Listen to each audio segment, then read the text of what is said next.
Bonjour. Aujourd'hui, à Portrait de Leader, on reçoit Catherine Bouchard et Éric Thibodeau. Bonjour à vous deux. Bonjour Marc. Comment allez-vous? Ça va bien, toi, Éric? Ça va très bien, merci. Moi, je vous connais, depuis que je vous ai rencontré, en fait, j'ai vu un duo en affaires. J'ai vu deux personnes qui s'entendent bien, ce qui a l'air simple, ce qui a l'air facile. C'est quoi votre secret, dans le fond, pour arriver à vous comprendre, puis je dirais à vous respecter? Parce que c'est ça que j'ai vu entre vous deux. Il me semble qu'il y a un grand respect quand je vous vois travailler ensemble. Oui. Tu commencer à répondre? En fait, mais je pense que tu l'as dit, c'est le respect. On se respecte beaucoup. On s'entend bien fondamentalement. À la base, avant même de partir en affaires, on s'est assuré qu'on avait, c'est un point qui était comme critique, on s'est assuré qu'on avait une vision vraiment commune de où on voulait aller avec l'entreprise, qu'est-ce qu'on voulait faire, puis dans quelle échéance on voulait atteindre nos objectifs. Puis, fait que je pense que ça, on a mis ça clair dès le début. Puis après ça, on a construit à travers ça. Il y a aussi un fit de valeurs, tu sais. On est deux personnes super humaines. Donc, en se respectant dans nos particularités, évidemment, ça fonctionne très bien.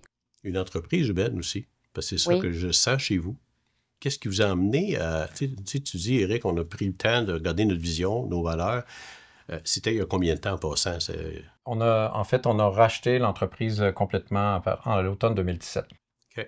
OK, quand même, ça fait 8 ans, là, pratiquement 8 ans. C'est le chiffre que j'avais en tête. Et de là, vous avez aussi pris le temps d'évaluer ce que devraient être vos valeurs. Oui. Et comment vous allez les appliquer par la suite. Exactement. On se fait un devoir, en fait, de faire vivre nos valeurs. Puis, à travers ces valeurs-là, on a justement le bonheur, la sérénité. Le domaine dans lequel on travaille est quand même complexe et il peut être stressant. Donc, on s'assure que nos employés, nos partenaires, toutes les parties prenantes, finalement, de chaque projet qu'on fait se sentent bien, puis que ce soit stressant, oui, mais pour le fun, puis pour atteindre des objectifs, mais pas démesurés. Là, pourriez-vous m'expliquer votre domaine? Toi, tu dis, Catherine, notre domaine est stressant. Moi, je vois ça comme de la programmation, donc du monde smooth, là, qui pitonne des affaires, puis que quelque chose arrive. Au bout de ça, là, c'est qu'est-ce qui est stressant dans ce que vous faites? Dans le fond, on aide beaucoup les entreprises manufacturières. Fait qu'on développe des systèmes, puis des solutions technologiques pour aider les manufacturiers. Puis à partir du moment où ils implantent nos solutions, tranquillement, ils deviennent vraiment au cœur de leurs opérations. Puis le manufacturier, c'est critique. Une usine qui arrête, c'est pas long que le téléphone sonne. Donc, fait que oui, nos systèmes, à un moment donné, ils viennent critiques pour nos clients. Puis ça vient avec une certaine pression, mais en même temps, c'est stimulant. C'est les systèmes qu'on implante, dans le fond, ils aident à augmenter la productivité puis à diminuer les temps de cycle sur le plancher de production. Donc, veut pas, on a des performances à aller chercher.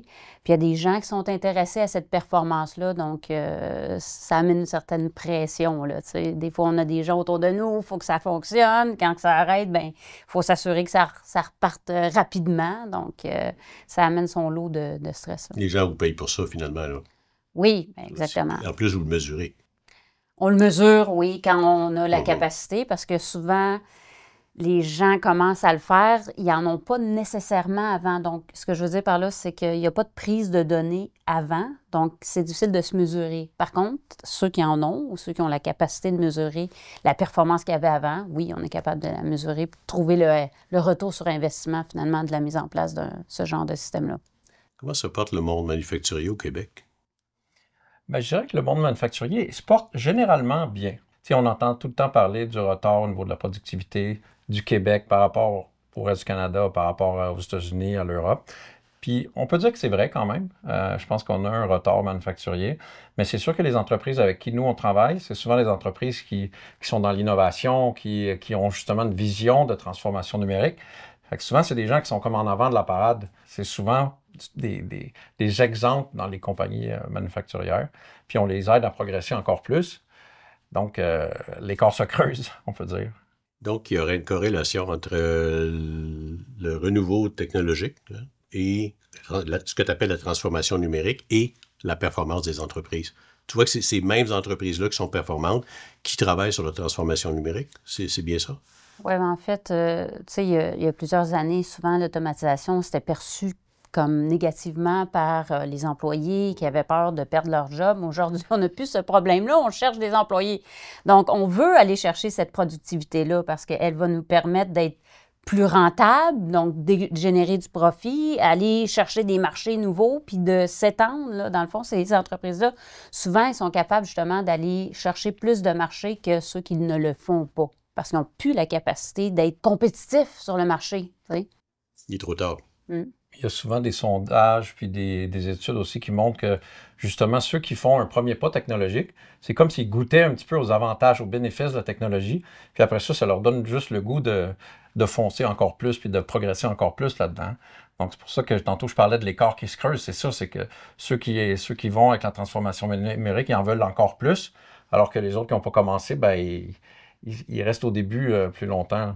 Est-ce qu'on peut comparer le Québec et les États-Unis à ce niveau-là en termes de chiffres, en termes d'années de retard, s'il y a un retard, ou en termes de taux de productivité? Est-ce qu'on a des vrais chiffres là-dessus? Il faudrait comparer peut-être industrie avec industrie pour avoir quelque chose de comparable. Il y a des statistiques qui sont sorties récemment, justement, Statistique Canada, me semble, là, qui disait qu'on était vraiment en retard par rapport aux États-Unis, puis qu'il y a un écart qui se creuse. Là, je n'ai pas les chiffres en tête, là, mais clairement, tu sais, nous, il y a 15, 20 ans, on installait déjà des systèmes qu'on commence à installer ici. Donc, il y a une philosophie, il y a une vision qui était déjà présente dans beaucoup d'entreprises aux États-Unis, qui commence à arriver ici. Mais comme disait Éric, il y en a qui sont d'avant-garde, là. Ça ne veut pas dire qu'il faut mettre toutes les usines manufacturières dans le même bateau, mais il y en a beaucoup encore qui doivent faire ce premier pas-là vers la transformation numérique. À la défense des manufacturiers d'ici ont quand même un défi, parce que c'est sûr qu'aux États-Unis, avec le volume, avec la population qui est beaucoup plus grande, fait que la possibilité de vendre leurs produits, de grossir, d'aller chercher de la croissance est beaucoup plus grande là-bas. Fait que justifier un investissement aux États-Unis, c'est beaucoup plus facile que de justifier un investissement pour une entreprise manufacturière ici au Québec. Oui, c'est pas la même capacité de production. Fait qu'il faut comparer des choses comparables. Vous avez des clients aux États-Unis? Vous avez des clients dans le restant du Canada. Est-ce que vous avez des exemples où vous voyez entreprise, pour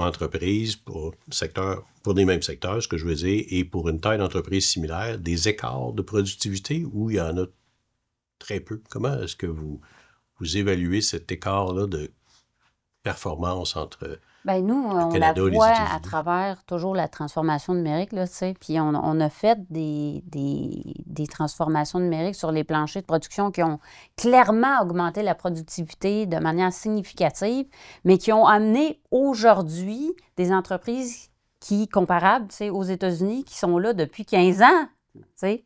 Fait que c'est important, là, de le faire, là, puis de commencer peut-être par petits pas, mais au moins, tu sais, d'essayer de progresser là, dans cette direction-là, puis d'essayer d'augmenter notre productivité. Là. 15 ans, c'est énorme, là. 15 ans, c'est beaucoup. Tu parlais de 20 ans, Éric, là, des trucs, c'est assez impressionnant. Exact. Puis, là, tu sais, Danton, pour répondre à ta question, quand on les comparable, tu sais, tantôt, je parlais des défis qui sont différents ici au Québec. Plein d'entreprises ici au Québec sont pris avec l'enjeu des changements de format, par exemple, parce que souvent, c'est des plus petites quantités qu'ils doivent produire, fait qu'ils sont constamment en train de changer. Ça, c'est quelque chose qu'on entend tout le temps. Ouais, nous, c'est différent parce qu'on fait des petites batches, on fait des petits lots, puis dans ce temps-là, ben justement, l'automatisation, trouver des façons d'arriver à faire ces changements-là rapidement puis de façon efficace, mais ça peut faire toute la différence. Fait qu'il ne faut pas que ce soit un frein en soi, mais c'est définitivement un challenge de plus. Donc, on n'est pas nécessairement moins performant.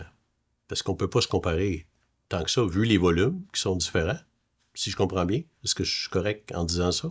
Oui, bien en fait, c'est parce que c'est ça, il y a comme deux types de production. Dans le fond, il y a la grande quantité, les gros lots, où là, on peut fabriquer en ligne, tu sais, là, le même produit sur une grande quantité, versus une grande variété de produits, mais des petits lots. Fait que c'est sûr que ça c'est difficile de les comparer un à un. Je comprends.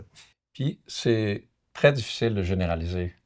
Parce que oui, il y a des statistiques qui sortent, puis c'est OK, on essaie de faire des moyennes et tout, mais il y a tellement des grands écarts entre les entreprises qui sont super performantes, puis on a plein de très belles entreprises manufacturières au Québec qui sont des exemples au niveau international même. Puis on a d'autres, mais au contraire, qui sont vraiment dans des anciennes méthodes, puis qui ont pas décollé au niveau de l'utilisation des technologies. Fait que, tu sais, c'est dur de généraliser. C'est vraiment du cas par cas. Catherine, quelles sont les qualités d'Éric? Éric, je savais que tu allais me poser cette question-là. Non, Éric, c'est un rassembleur. C'est quelqu'un de très, très humain qui a la capacité de... Tu sais, il a une énergie qui est capable d'aller chercher les gens puis de les amener en quelque part, tout en restant pas humoristique, mais tu sais, il y a comme un sens de l'humour, pas trop, tu sais, juste correct. Finalement, comme moi, là. Non, mais c'est ça. Je pense que c'est l'élément rassembleur et c'est sa force. Même question, Éric. Catherine, Donc, quelles sont ses qualités? Tu vois que c'est son sens de l'humour, right? Non, mais c'est une fille qui est très... son sens de l'humour, c'est vraiment une de ses forces. Puis c'est l'équilibre, moi, je trouve, pour Catherine, parce que à la fois, elle est capable d'être justement très humaine, rire, s'amuser avec les gens, avoir du fun, mais en même temps, elle est capable d'être très cartésienne, très efficace, très dédiée à la tâche focus. Puis cet équilibre-là, c'est pas tout le monde qui est capable de l'avoir. Puis je pense que Catherine, c'est vraiment un des points qui fait qu'elle se démarque. On dit souvent que dans une entreprise, ça prend un visionnaire et un intégrateur. Moi, je vois des gens qui ont les deux. C'est rarement coupé au couteau comme ça. Vous, entre vous deux, qui est l'intégrateur, qui est le visionnaire entre les deux, si on avait à déterminer? Mais en fait, moi, je pense qu'on l'est un peu des deux à nos moments, à nos temps, puis selon le sujet, tu sais. Il y a des sujets que, tu sais, Éric a des forces, moi j'ai d'autres forces, fait que c'est ça qui fait que ça marche bien, c'est qu'on a chacun nos compétences, puis on les met à profit ensemble, là, tu sais. Puis on n'hésite pas à se challenger, évidemment, mais c'est cette capacité-là, finalement, d'avoir les deux, je pense, qui fait notre force. Bon, c'est vraiment rare que je suis d'accord avec Catherine. Non, c'est pas vrai. Mais là-dessus, je suis d'accord parce que je trouve que les deux, on est capable d'être à la fois, pas exécutant, mais dans le sens d'être hands-on, tu sais, d'être sur la tâche, de faire arriver les choses. Puis on est capable aussi d'avoir des idées, puis de voir, OK, à long terme, où on veut se projeter, puis c'est quoi la stratégie, où on voit l'entreprise et tout. Fait que par moment ou dépendamment de où on est dans notre tête, là, on est capable d'avoir un ou l'autre. À quel moment vous êtes en désaccord? Est-ce que ça arrive? Bien, honnêtement, ça arrive pas souvent. Mais on se le dit, tu sais, ah non, là, je suis pas d'accord, puis on se l'explique. Puis souvent, tu sais, on est très conciliants les deux, là. Fait qu'on s'écoute. Des fois, on s'écoute moins, puis des fois, on prend une direction, mais en général, on s'écoute, là, tu sais. Ça va arriver, mais c'est pas sur des choses fondamentales, je dirais. Tu sais, sur les points importants, là, justement, de vision et tout. C'est comme si on avait clarifié ça, puis ben, on s'en reparle quand même régulièrement. Des fois, on va s'ostiner sur... pas s'ostiner, mais on va être pas d'accord sur comment présenter telle ou telle info. Mais ça reste mineur. Puis là, ben, finalement, on se dit, OK, ben, fais-le donc comme tu veux. Ou je vais le faire comme je veux. Puis en bout de ligne, tu sais, il faut être à l'aise juste avec le message qu'on va livrer chacun. Puis tu sais, le véhicule ou comment on va le livrer, ben, on se donne de la latitude quand même. Il faut garder nos personnalités propres chacun là-dedans.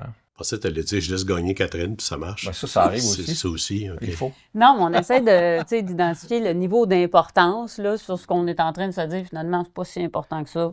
Je te laisse décider. Donc, décide. C'est ça, OK, c'est bon. Qui sont vos mentors? À qui vous pensez quand vous pensez à des idéaux de manager, de leader? Qui est-ce qui vous inspire? Une personnalité qui nous inspire vraiment beaucoup, c'est Obama, qui est plus maintenant président des États-Unis, mais qui l'a été.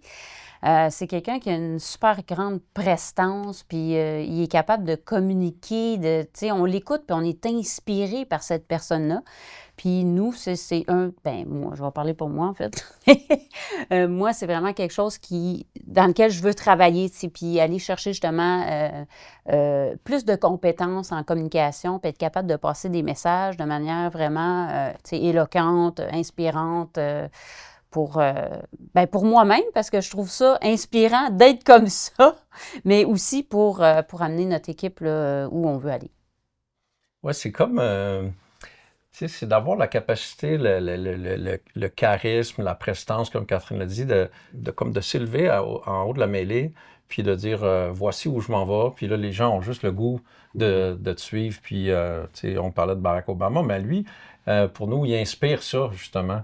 Tu l'écoutes, puis on dirait que tu as juste le goût d'être dans son équipe puis de travailler avec lui. C'est ça, moi, je trouve que c'est ça le genre de leadership qui vient me chercher, là. Quelle qualité vous pensez que vous avez besoin de développer pour atteindre vos objectifs des prochaines années? Ben moi, c'est ça. Entre autres, la communication, je trouve que c'est complexe et très puissant, la communication. Puis on a tous avantage à devenir meilleurs en communication, mais de toute évidence, c'est sûr que nous, dans notre rôle, c'est important. Puis il faut progresser là-dedans.